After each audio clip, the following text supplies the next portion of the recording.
Unsure of your dream? Study abroad destination? Clear your doubts. Videsh Consult. Call 9676502888. Namaste, welcome to iDream Inside Politics with Kavita.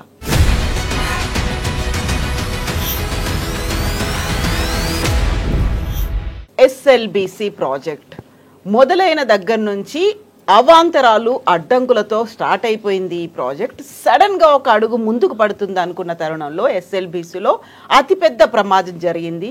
టన్నెల్లో 8 మంది ఇంకా చిక్కుకొని పోయారు. వారిని బయటకు తీసుకొచ్చే ప్రయత్నాలు ఇంకా కొనసాగుతున్నప్పటికీ అతి కష్టతరమైనటువంటి వ్యవహారంగా అది కొనసాగుతోంది. యాక్చువల్గా ఎస్ఎల్బిసి ప్రాజెక్ట్ అనేది ఎందుకు అవసరం ఏర్పడింది, దానికోసం ప్రభుత్వాలు ఎందుకు పట్టుపట్టాయి, అక్కడ ఉన్నటువంటి రైతు సంఘాలు ఎందుకని ఉద్యమాలు చేశాయి, ఓవరాల్గా ఎన్విరాన్మెంట్ రిలేటెడ్గా ఎస్ఎల్బిసి ప్రాజెక్ట్కి అవాంతరాలు ఎందుకు జరిగాయి. మనతో పాటుగా ఉన్నారు వాటర్ ఎక్స్పర్ట్ ప్రకాష్ గారు. ప్రకాష్ గారు నమస్కారం అండి. సో ఎస్ఎల్బిసి ప్రాజెక్ట్ అనేది ముందు నుంచి అవాంతరాలు అడ్డంకులు అన్నీ ఉన్నాయి. ఇప్పుడు జరిగినటువంటి అతిపెద్ద ప్రమాదం తర్వాత యాక్చువల్గా ఎస్ఎల్బిసి ప్రాజెక్ట్ మనకెందుకు అవసరం అనేటువంటి చర్చ ఎందుకు వచ్చిందంటారు? నిజాం పీరియడ్లో ఒక ఏలేశ్వరం ప్రాజెక్ట్ అనేది ఒకటి నల్గొండకు నీళ్ళు ఇవ్వడానికని డిజైన్ చేశారు. అప్పుడు ఇండియన్ ఇరిగేషన్ కమిషన్ 1903లో బ్రిటిష్ ప్రభుత్వం నియమించినప్పుడు ఒక 2 జిల్లాలు తెలంగాణలో, హైదరాబాద్ స్టేట్, తెలంగాణ ప్రాంతంలోని మహబూబ్నగర్, నల్గొండ, వీటిని కనుక మీరు పట్టించుకోకపోయినట్టయితే ఇది శాశ్వతంగా ఎడారిగా మారిపోతాయని చెప్పి ఆ కమిషన్ రిపోర్ట్లో రాశారు. దాని మీద నిజాం బాగా ఆలోచించి అలీ నవాజ్ జంగ్ అప్పటి చీఫ్ ఇంజనీర్ ఆయనకు అసైన్మెంట్ ఇచ్చి ఈ 2 జిల్లాలకు ఏమైనా ప్రాజెక్ట్స్ రూపకల్పన చేయాలన్నప్పుడు ఒక 3 ప్రాజెక్ట్స్ మహబూబ్నగర్కు, అప్పర్ కృష్ణ, భీమా, తుంగభద్ర 174 టీఎంసీలు అవి రాలేదు. అట్లాగే నల్గొండకేమో ఏలేశ్వరం ప్రాజెక్టు, ఇది 1942-43 నాటికే ప్రాజెక్ట్ రిపోర్ట్ తయారు చేశారు. ఆ ప్రాజెక్ట్ వచ్చుంటే 10 లక్షల ఎకరాలకు నల్గొండ, వరంగల్, ఖమ్మం జిల్లాల్లో నీళ్ళు వచ్చేటి. అయితే ఆ ప్రాజెక్ట్ రిపోర్ట్ చూశాక ఆంధ్ర ప్రాంతం వాళ్ళు మద్రాస్ స్టేట్లో ఉన్నారు. అప్పుడు వాళ్ళు ఏం చేశారంటే, ఎట్లాగో మీరు ప్రాజెక్ట్ కడతామంటున్నారు, మేము కూడా పొత్తు కలుస్తాము, మా గ్రావిటీతో మాకు కూడా కెనాల్స్ వస్తాయి అంత హైట్ నుంచి, కాబట్టి మనం కలిసి కట్టుకుందామని నిజాంను ముందు పోనీయలే. ఒకవేళ పోనిచ్చుంటే తుంగభద్ర ప్రాజెక్ట్ ఎప్పుడైతే అయిందో ఈ ప్రాజెక్ట్ కూడా అప్పుడే అయ్యేది. 2 గుట్టల నడుమ ఏలేశ్వరం అని ఒక ఏరియాలో ఇది కట్టాలని. అయితే కృష్ణానది అక్కడ ఏమైందంటే ఏలేశ్వరం దాటిన తర్వాత హెయిర్ పిన్ బెండ్ అవుతుంది. హెయిర్ పిన్ బెండ్ అయినప్పుడు దాని ఏదైతే డ్యామ్ సైట్ ఉంటుందో అది ఇట్లా మూల తిరిగింది. ఇట్లా అంతకుముందు కడితే ఏమయ్యేదంటే ముంపు ఆంధ్రకు ఉండేది, గుంటూరు జిల్లాకు, వంపు తెలంగాణకు ఉండేది. తెలంగాణకు చాలా ఫ్లో అనేది చాలా, ఇప్పుడు రైట్ కెనాల్ నాగార్జున సార్ నీళ్ళు ఎట్లా పోయేదో అంత ఫ్లో ఉండేది ఇక్కడ ఈ 3 జిల్లాలకు 10 లక్షల ఎకరాలకు. అయితే కేఎల్ రావు ఏం చేశాడంటే, ఏలేశ్వరం దగ్గర డ్యామ్ కట్టినట్టయితే ఆంధ్రకు నీళ్లు రావడం కష్టమవుతుంది, గార్జ్ పోర్షన్ ఉంటుంది, గుట్టలు ఉంటాయి, కాబట్టి కిందికి కట్టినట్టయితే మాకు మీకు ఇద్దరికి కన్వీనియంట్గా ఉంటుందని. అప్పుడు నీళ్ళల్లో పెద్ద ఎక్స్పర్ట్స్ లేరు. ఆయన నవాబ్ అలీ నవాజ్ జంగ్ ఎవరైతే ప్రాజెక్ట్ డిజైన్ చేసిండో ఆయన 1949లో చనిపోయిండు. ఆయన డిజైన్ చేసిన ప్రాజెక్ట్ అది. చనిపోయినాక ఏమైంది, పోలీస్ యాక్షన్ తర్వాత మొత్తం ఆంధ్ర ఇంజనీర్స్ వచ్చేసిండు ఇక్కడికి. ఆంధ్ర ఇంజనీర్స్ వచ్చిన తర్వాత వాళ్ళు ఇంకా దీన్నే ఎంకరేజ్ చేశారు. కేఎల్ రావు ఏదైతే చెప్పాడో, ఆ ముక్త్యాల రాజా అని ఆయన గుర్రం మీద గుర్రబండి కట్టించి కేఎల్ రావుని తీసుకుపోయి ఆ నందికొండ దగ్గర ఇక్కడ స్టోన్ ఉంది, ఇక్కడ కడితే బాగుంటుందని. అప్పుడేమైంది, తెలంగాణ ముంపుకు గురైంది, దేవరకొండ, నల్గొండ ఇవన్నీ ముంపుకు గురైనాయి, వంపేమో ఆంధ్రకైంది. అందుకే ఇవాళ 21,000 క్యూసెక్ల కాల్వనేమో ఆంధ్ర పోతుంది, హార్డ్లీ 11,000 క్యూసెక్లు ఒక టీఎంసీ కూడా తెలంగాణకు వస్తలేదు. దానికి కూడా ఏం చేస్తారంటే రిజర్వాయర్లకు వెళ్ళి ఒక చిన్న కాలువ తీసి 3 తూములు ఉంటాయి, చిన్న తూములు, అందులోకి వెళ్ళి బయటికి పంపిస్తూ ఉంటారు. దీనివల్ల ఏం జరిగిందంటే హైట్ నుంచి డౌన్కి వచ్చేసరికి ఒక 5-6 లక్షల ఎకరాలకు నీళ్లు రావాల్సింది రాకుండా పోయింది. నాగార్జున సార్ ఆయకట్టు ఇప్పుడు కేవలం 5.5 lakhs ఎకర్స్, మ్యాక్సిమం 6 lakhs ఎకర్సే నల్గొండకు ఉంది. ఇంకో 2 లక్షలు చిల్లర, అంటే నల్గొండ ఖమ్మం కూడా కలిపి కూడా మనకు 6 లక్షల ఎకరాలు కూడా రాలేదు. మళ్ళీ నూజివీడు దాకా దాన్ని పొడిగించారు. అయితే కేఎల్ రావు చేసిన ఈ అన్యాయాన్ని ఎట్లా సరిచేయాలి, నల్గొండ ప్రజలు చాలా బాధలు పడుతున్నారు. ఏలేశ్వరం ప్రాజెక్టే ఆ రోజు వచ్చుంటే ఈ టన్నెల్ అక్కడ అవసరం లేకపోయేది. దీంతో ఎందుకంటే అది కింద కదా, శ్రీశైలం నుంచి డౌన్కి వచ్చినాక ఇప్పుడు నాగార్జున సార్ ముంపు ఏరియాలో ఏలేశ్వరం ఉంది, కాబట్టి మనకి చిక్కులు ఉండకపోయేది, టన్నెల్ ఇది అంత ఉండకపోయేది, మంచిగా గ్రావిటీతో నీళ్ళు వచ్చేటి. అయితే అది రాకపోవడం వల్ల నాగార్జున సార్ కట్టినా కూడా ఫ్లోరైడ్ అఫెక్టెడ్ ఏరియాకు నీళ్ళు రాలే. దానివల్ల ఇవాళ ఎంతమంది సఫర్ అవుతున్నారు, దాదాపు కొన్ని వేల కుటుంబాలు 30 ఏళ్ళకే ముసలోళ్ళు అయిపోయి ఫ్లోరైడ్తో చాలా బాధలు పడ్డారు. దీనికి కారణం ఆ ప్రాజెక్ట్ రాకపోవడం. అయితే ప్రత్యామ్నాయం ఏదైనా చేయాలని చెప్పి ఈ అన్యాయాన్ని 69 ఉద్యమంలో జయశంకర్ లాంటి వాళ్ళు ఆయన ఒక బుక్ రాశాడు జయశంకర్. అందులో ఇది ప్రత్యేకంగా మెన్షన్ చేశాడు. నల్గొండ నష్టపోయింది ఏలేశ్వరం కనుక రాకపోవడం వల్ల. అయితే దాన్ని చెన్నారెడ్డి గుర్తుపెట్టుకొని ఆయన ముఖ్యమంత్రి అయిన తర్వాత ఈ నష్టపోయిన ప్రాంతానికి ఫ్లోరైడ్ ఎఫెక్టెడ్ ప్రాంతం కావచ్చు, అప్లాండ్ ఏరియాస్ కావచ్చు, ఏదన్నా మనం చేయాలి అని చెప్పి నిపుణులకు ఒక అసైన్మెంట్ ఇచ్చాడు. మీరు ఇంకేదన్నా ప్రాజెక్ట్ ఆలోచించండి, గ్రావిటీతో నీళ్ళు రావాలి అప్లాండ్ ఏరియాస్కి. అయితే అప్పటికి నాగార్జున సార్లో లిఫ్ట్లు పెట్టారు. అంటే లిఫ్ట్ల ప్రపోజల్ ప్రాజెక్ట్ రిపోర్ట్లో ఉంది. అందులో ఏం కమిట్ అయినంటే ఈ అసంతృప్తి వస్తుందని చెప్పి ఈ లిఫ్ట్లన్నీ గవర్నమెంటే పెడుతుంది, వాటి కరెంట్ బిల్లులు కానీ మెయింటెనెన్స్ కానీ గవర్నమెంటే చేస్తుంది. 1,00,000 ఎకరాలకు మేము మీకు లిఫ్ట్లతో నీళ్ళు ఇస్తామని చెప్పారు. లాస్ట్ 30,000 ఎకరాలకు రైతులే సొంతంగా ఏర్పాటు చేసుకున్నారు 40-41 లిఫ్ట్. దానికి కూడా కరెంట్ బిల్ కట్టలే. కేసీఆర్ పాదయాత్ర 2003లో చేసేదాకా వాటిని పట్టించుకున్న పాపన పోలేదు. ఏవిఎస్ రెడ్డి కమిటీ అయినప్పుడు ఐఏఎస్ ఆఫీసర్ ఆధ్వర్యంలో కమిటీ వేసినా కూడా వాళ్ళు రికమెండ్ చేశారు, ఇవి ప్రాజెక్ట్ రిపోర్ట్లో ఉన్నాయి, మనం చేయాలి అని. అయినా పట్టించుకోలే. ఆంధ్రాలోనేమో రైట్ కెనాల్ మీద ఆడ 42 లిఫ్ట్లు పెట్టారు, అది ప్రాజెక్ట్ రిపోర్ట్లో లేదు. వాళ్ళకి అవసరానికి మించి నీళ్ళు ఇచ్చారు, రిపోర్ట్లు లేకపోయినా ఆ ఖర్చు ఏమో గవర్నమెంట్ పెట్టుకున్నది. ఇంత అన్యాయం జరుగుతుంటే చెన్నారెడ్డి ముఖ్యమంత్రి అయినాక సర్వే చేయండి అంటే శ్రీశైలం టన్నెల్ స్కీమ్ అనేది ఒకటి వాళ్ళు డిజైన్ చేశారు. 1980 నాటికే రిపోర్టు అంజయ్య ఈ రిపోర్ట్ ఆర్డర్ ఇచ్చాడు, కానీ రిపోర్ట్ వచ్చే నాటికి ఆయన దిగిపోయాడు. అంజయ్య టంగుటూరు అంజయ్య గారు అప్పుడు ముఖ్యమంత్రి. అంజయ్య గారు ముందు పెట్టారు. అంజయ్య గారు అక్కడ అక్కమ్మ బిల్లం దగ్గర ఇనాగరేషన్ కూడా చేశాడు శ్రీశైలం దీనికి టన్నెల్ స్కీమ్కి. చేసిన తర్వాత ఎన్టీ రామారావు వచ్చాడు. ఈ పనులు ఇంకా మొదలు కాలేదు, రిపోర్ట్ అంతా తయారైంది, పర్మిషన్లో పోవాలి కదా, 17 శాఖల నుంచి రావాలి. అయితే అప్పుడు వచ్చిన ఎన్టీ రామారావు ఏం చేసిందంటే నల్గొండ ఎమ్మెల్యేలందరినీ పిలిచి అఖిలపక్ష మీటింగ్ పెట్టి ఈ టన్నెల్ ఇప్పుడు అయ్యేదా పోయేదా, 40-50 కిలోమీటర్స్ టన్నెల్ అని అంటే చాలా టైం పడుతుంది, మీకున్న సమస్యలు. ఆయన పొలిటికల్ ముఖ్యమంత్రి కాదు, ఆయన హ్యుమానిటేరియన్ ముఖ్యమంత్రి. ఆ రోజున్న పరిస్థితి చూశాడు, ఇదంతా లేట్ అవుతుంది, మీకు నీళ్ళు ఇవ్వాలనే సంకల్పం ఉంది నాకు, మీరు తొందరగా అవుతుంది లిఫ్ట్ పెట్టుకోండి, దాన్ని నేనేం క్యాన్సిల్ చేయను, అది అట్లే ఉంటుంది, మీరు తర్వాత అది చేసుకోవచ్చు, ముందైతే లిఫ్ట్ పెట్టుకోండి అని చెప్పాడు.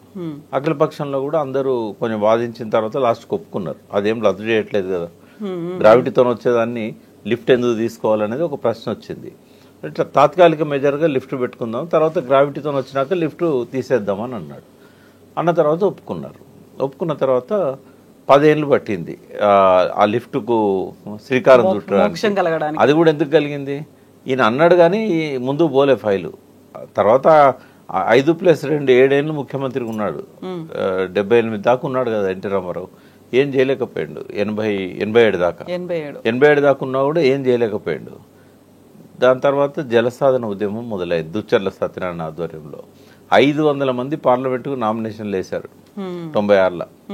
అప్పుడు చంద్రబాబు ముఖ్యమంత్రి.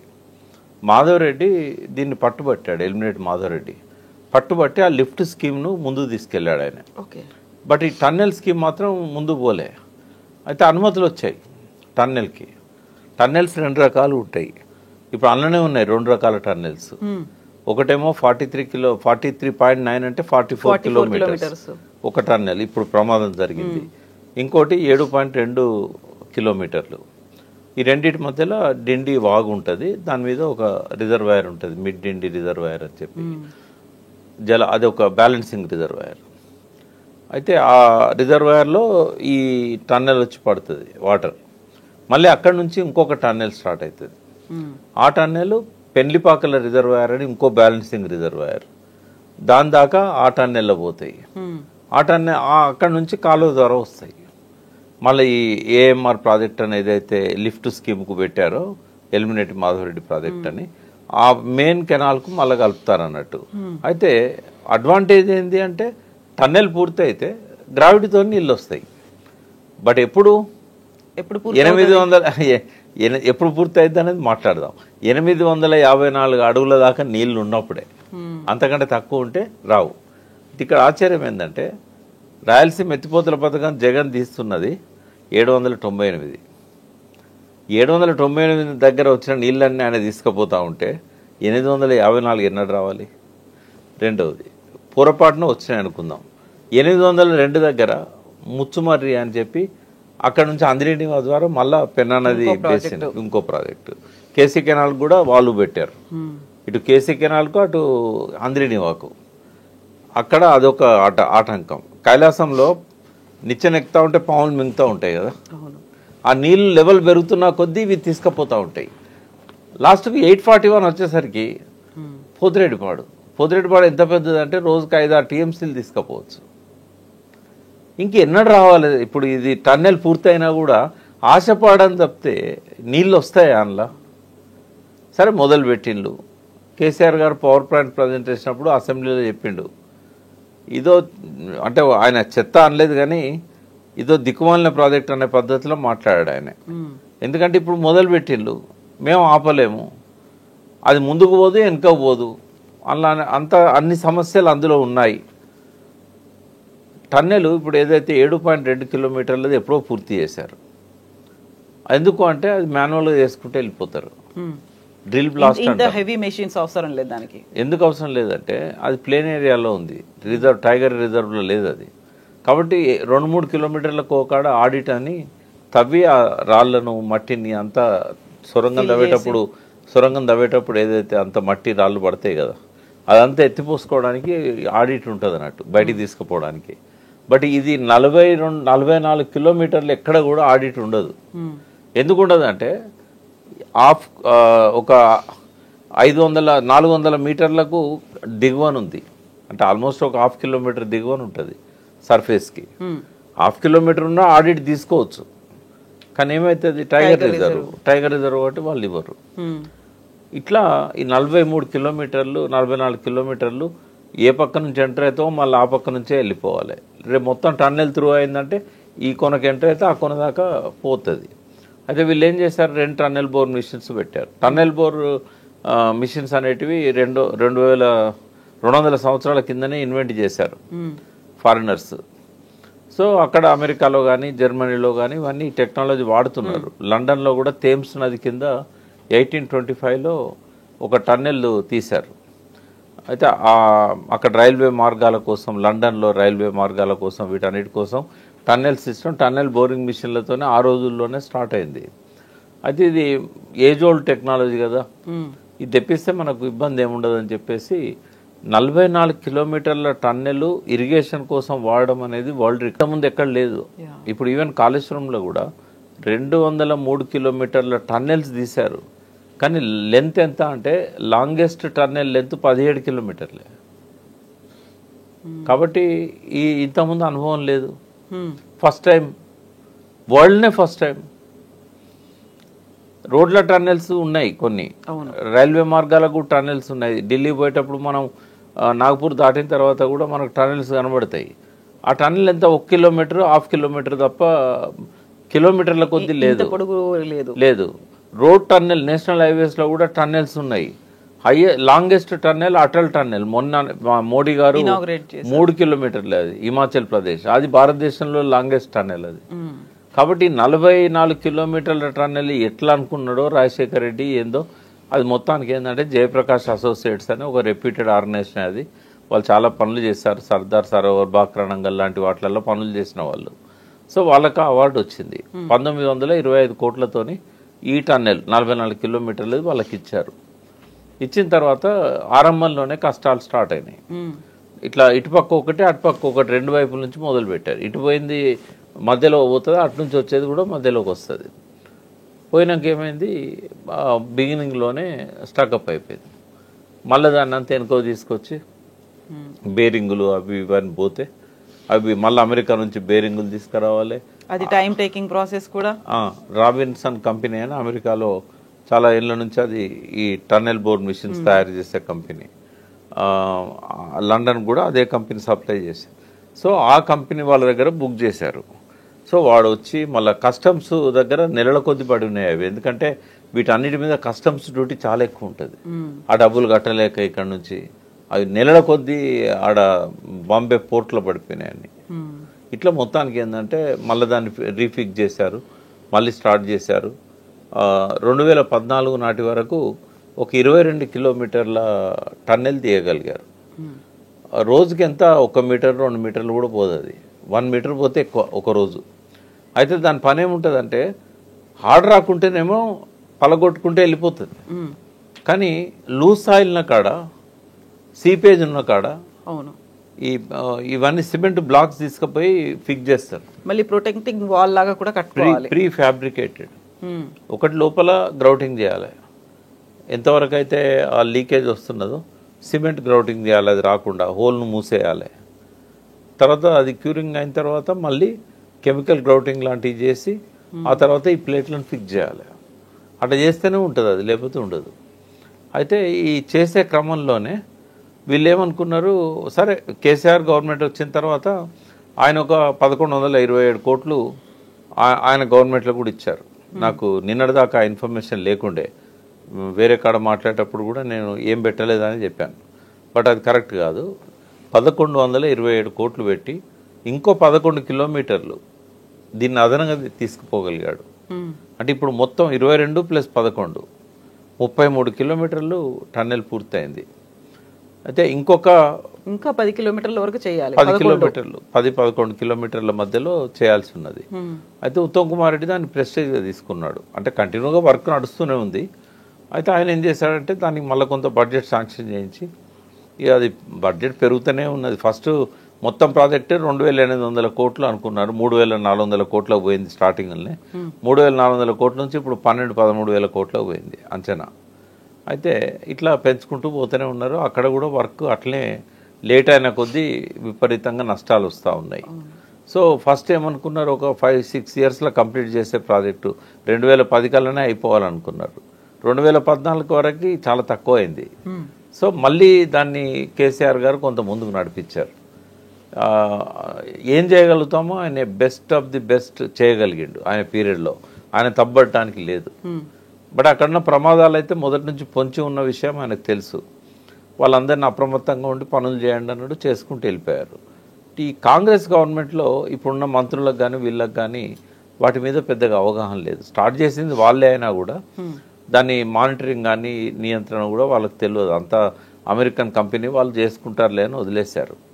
అయితే ఈ సీపేజ్ అనేది చాలా రోజుల నుంచే ఉన్నది, దాదాపు నాకు తెలిసి 3-4 నెలల నుంచే సీపేజ్ వస్తున్నది. అయితే దాన్ని క్లోజ్ చేసుకుంటూ మెల్లమెల్లగా ముందుకు పోదామన్న పద్ధతిలో వాళ్ళు ఆ రెమెడియల్ మెజర్స్ అన్నీ చేసుకుంటూ పోతూ ఉన్నారు. అయితే మొన్న ఏమైంది, సడన్గా ఒక్కొక్క డ్రాప్ వచ్చేది, తర్వాత దారలాగా వచ్చింది. సరే దారే కదా, ఇట్లాంటి దారాలు సహజం కదా, వాళ్ళకు రోజు ఉండేటి అవి. సో వీటిని గ్రౌటింగ్ చేద్దామని చెప్పేసి దాన్ని గ్రౌటింగ్ చేయడానికి ప్రయత్నం చేస్తున్న క్రమంలో ఒక్కసారి మొత్తం కుప్ప కూలిపోయింది. ఎందుకు జరుగుతుంది ఇట్లా? ఎందుకు జరుగుతుంది అంటే ఇప్పటి వరకు భూమి లోపల రాయి గట్టిగా ఉందా లేకుంటే పల్చగా ఉందా, సల్పల్ లాగా ఉంటుంది ఇట్లా పల్కల్. ఈ పల్కల్ తెలంగాణలో సల్పల్ అంటారు. అయితే ఈ పల్కల్ ఉందా, లేకపోతే మధ్యలో క్యావిటీస్ ఉన్నాయా, మధ్యలోకి వెళ్ళి వాటర్ లీక్ అవుతుందా, వర్టికల్ క్రాక్స్ ఉన్నాయా, హారిజంటల్ క్రాక్స్ ఉన్నాయా, ఇవి పైనుంచి ఇప్పుడు మన శరీరాన్ని కదా స్కాన్ చేస్తే బొక్కలన్నీ కనబడతాయి కదా, భూమిని స్కాన్ చేసేటట్టు లేదు ఇప్పటివరకు, ఏ యంత్రం లేదు అటువంటిది. కొన్ని సెన్సార్స్ ద్వారా సౌండ్స్ ద్వారా వాటర్ ఉందా లేదా, హార్డ్ రాక్ ఉందా, ఇట్లాంటివి కొన్ని కనిపెడతారు. బట్ ఆ భౌతిక స్థితి, భూగర్భంలో ఉన్న ఆ భౌతిక స్థితిని అంచనా వేయలేని పరిస్థితి ఉన్నది వాళ్ళ ఎన్జిఆర్ఐకి. కానీ వాళ్ళ దగ్గర సోఫిస్టికేటెడ్ ఎక్విప్మెంట్స్ ఉన్నా కూడా అంత అక్యురసీతో వాళ్ళు చెప్పలేరు. సేమ్ నేను ఇక్కడ మేడిగడ్డను కూడా తీసుకొస్తా. మేడిగడ్డ పియర్స్ అడుగున ఏ రకంగా ప్రమాదం జరిగిందో అక్కడనేమో అడుగున జరిగింది, ఇక్కడనేమో పైన జరిగింది. అయితే ఆ లూజ్ సాయిల్ దాంతోపాటుగా పెద్ద ఎత్తున ఒక్కసారి వరద నీరు ఫోర్స్గా, వాటితో పాటు పెద్ద పెద్ద బండలు అన్నీ ఒక్కసారిగా కూలిపోయినాయి దాని మీద. అయితే ఆ కట్టర్ ఎవరైతే ఉన్నాడో ఆయన అలర్ట్ చేశాడు ఏదో ప్రమాదం జరగబోతున్నదని. ఎప్పుడైతే వాటర్ ఫ్లో పెరిగిందో ఇది అబ్నార్మల్ కనబడ్డది ఆయనకు, కనబడి వెంటనే అరిచిండు. అర్చేసరికి ఉన్న వాళ్ళందరూ అక్కడ నుంచి అక్కడక్కడనే పనిచేస్తున్నారు అందరు. అయితే ఇది 130 మీటర్లు ఉంటుంది టన్నెల్. ఇది టన్నెల్ బోర్ మిషన్ 130 మీటర్లల్లో మధ్యలో దాదాపు చివరి పార్ట్లో ఈ సంఘటన జరిగింది. అయితే ఈ ఆపరేటర్స్, మా లోపల ఉన్న కొంతమంది ఇంజనీర్స్, ఆ మిషన్కి సంబంధించిన వాళ్ళు, ఆ జార్ఖండ్కు సంబంధించిన లేబరు, వీళ్ళందరూ అటు సైడ్ ఉన్నారు. ఇటేమో ఇన్లెట్, ఇటు పరిగెత్తడానికి ఇటు అవకాశం ఉంటుంది. అటు పరిగెత్తడానికి ఏముండదు, ఆడ క్లోజ్ అయిపోయింది. మధ్యలోకి వెళ్ళి వరద నీరు ఒక్కసారి పడిపోయింది. ఇంకా వాళ్ళు రాలేని పరిస్థితి. అలానే కూరుకపోయింది వాళ్ళు. ఒక 5 ఫీటు పైన గ్యాప్ ఉంది, ఓన్లీ 5 ఫీటే. అది మనకు తెలవడానికి ఏంటంటే మొన్న ప్రమాదం జరిగిన నెక్స్ట్ డేనే జూపల్లి కృష్ణారావు గారు, ఉత్తమ్ కుమార్ రెడ్డి వీళ్ళు పోయారు. బట్ జూపల్లి గారు లోపలికి వెళ్ళిపోయారు. అది కొద్దిగా సాహసోపేతమైన చర్య. జనరల్ మంత్రులు ఎవరు అంత సాహసం చేయరు, రిస్క్ టీంలో పంపుతారు తప్ప వాళ్ళు పోరు. ఎందుకంటే వాళ్ళకు కూడా ప్రమాదం ఉన్నది. ఆడ కన్వేయర్ బెల్ట్ మీదకి వెళ్ళి లోకో ట్రైన్లో నుంచి కొంత దూరం, కన్వేయర్ బెల్ట్ మీద కొంత దూరం, తర్వాత వెదురు బద్దలతోని టెంపరీ నిచ్చెన లాగేసుకొని కొంత దూరం, మొత్తానికి ఎంత దూరం అయితే పోగలుగుతారో అంత దూరం పోయారు ఆయన. అప్పటికి ఇంకా 40 మీటర్ల దూరంలో ఈ ప్రమాదం ఉన్నది. బట్ అక్కడ అంతా బురద రాళ్ళు నిండిపోయినాయి. తర్వాత ఈ టన్నెల్ బోర్ మిషన్ మొత్తం విడిభాగాలన్నీ కొట్టుకొచ్చినాయి. ఆయన చెప్తున్నాడు 200 టన్నుల బరువున్న ఆ మెషిన్కి సంబంధించిన ఒక ఎక్విప్మెంట్ ఆ ఫోర్స్కు ఒక 100 మీటర్ల దాకా కొట్టుకొచ్చింది. తర్వాత టన్నెల్ బోర్ మిషన్ కూడా ఆ వరద దాటికి కొట్టుకొచ్చింది కొంత దూరం అని చెప్పారు. మిషన్ కూడా అంటే ఈ వాస్తవాలన్నీ తర్వాత తెలుస్తాయి. ఈ బురద నీరు అంతా తీస్తే అది ఎంత దూరం కొట్టుకొచ్చింది అనేది అక్యురేట్గా చెప్పగలుగుతారు. బట్ అంత ఫోర్స్తో ఎందుకు వచ్చింది అన్నప్పుడు ఆ పైన ఒక అక్విఫెర్ అని ఉండాలి. అక్విఫెర్ అంటే ఏంటంటే ఒక పెద్ద స్ట్రీము ఉండడం వల్ల అది ప్రవహించే ఆ స్ట్రీమును వీళ్ళు మధ్యలో బ్రేక్ చేశారు కదా, కొడుతున్నారు కదా. టన్నెల్ బోర్ మిషన్ పోయేటప్పుడు అంతా కట్ చేసుకుంటా పోతే వైబ్రేషన్లు ఉంటాయి, డైరెక్ట్ దానికి ఎఫెక్ట్ కూడా అయి ఉండొచ్చు. ముందు కొంచెం డ్రాప్స్గా, తర్వాత ధారలాగా, తర్వాత ఒకటేసారి మొత్తం కూలిపోయి ఉండొచ్చు. ఆ మట్టి అంతా నాని లూజ్ సాయిల్ అనుకో, టైం పడుతుంది. గట్టి మట్టి లూజ్ సాయిల్ కావడానికి కొంచెం టైం పడుతుంది. ఆ టైం తర్వాత మొత్తం కుప్పగూలిద్ది. ఆ ఫ్లో అంతా ఇళ్ళకి వచ్చేసింది. రెండవది, భూగర్భంలో యూ షేప్ స్టోన్ ఫార్మేషన్ ఉందనుకోండి, దాని నిండా నీళ్ళు ఉంటాయి. ఆ యూ షేప్ది కొన్ని కిలోమీటర్ల దాకా ఉంటుంది ఒక్కోసారి. అయితే ఈ నల్లమల అడవి కదా అది, నల్లమల అడవిలో ఎప్పుడు వర్షం పడుతూనే ఉంటుంది. ఆ వర్షపు నీళ్ళన్నీ కూడా సీపేజ్ ద్వారా వచ్చి ఆ రాక్లో ఉండిపోతాయి. అంటే రాక్ స్ట్రక్చర్ ఎట్లుంటుంది అనేది ఎవరు చెప్పలేరు. అది బలపరుపుగా ఉంటేనేమో పడ్డ వరద నీరు అంతా వెళ్ళిపోతూ ఉంటుంది, సీపేజ్ వాటర్ అంతా వెళ్ళిపోతూ ఉంటుంది. సపోజ్ ఇట్లుంది అనుకోండి కడవలాగా, అలా నిండిపోతుంది కదా. మరి ఆ కింద నువ్వు హోల్ కొట్టినావు అనుకో, ఒక్కసారి మొత్తం నీళ్ళు మీద పడాయా?